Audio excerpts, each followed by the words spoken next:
In October last month, I was invited to read a poem in a university. I later found out while I was writing this poem that each of the rooms in the university was named after eugenicists, which meant that if these people had their way, I would not be alive. So it was interesting that they asked me, a black Nigerian man, to go in this university where these people did not want me alive in the first place. On Black History Month, imagine.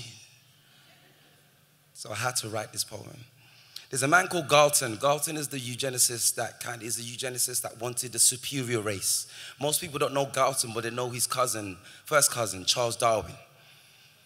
Him and Galton and there's some other people that wanted to work on a superior race, a superior white race, and they called it the superhuman.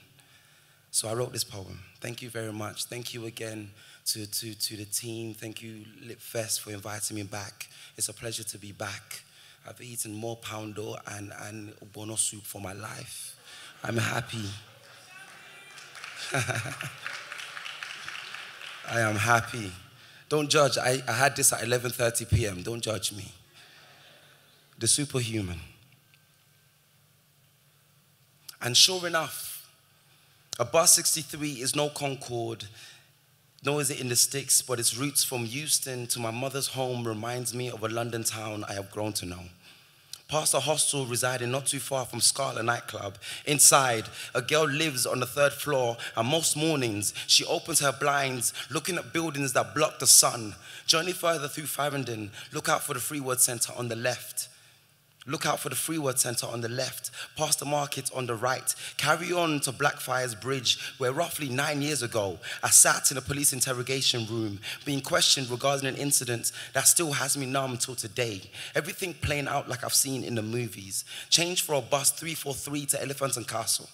Follow the route round the bend to what used to be the Haygate Estate, where a youth club housed and fed and entertained children 4 evenings a week until the government thought little of their worth, leached their funds and replaced them with new builds, new people, a cleanse.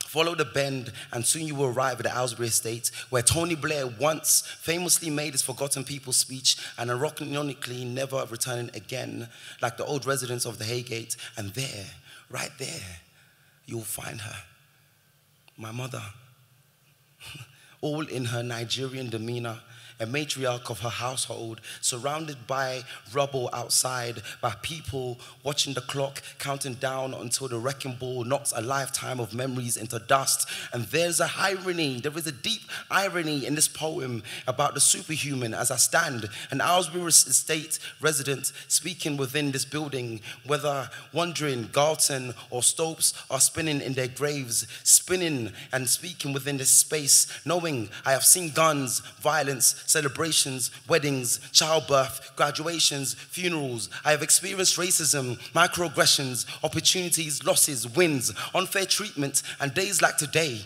Reading here, knowing historically, it's men never considered me or my body, that gauged my intelligence by the measurement of my skull. But today, my God, will it hear my voice? My God, will it shake off any doubt in my mind that this voice is going anytime soon? And isn't that super?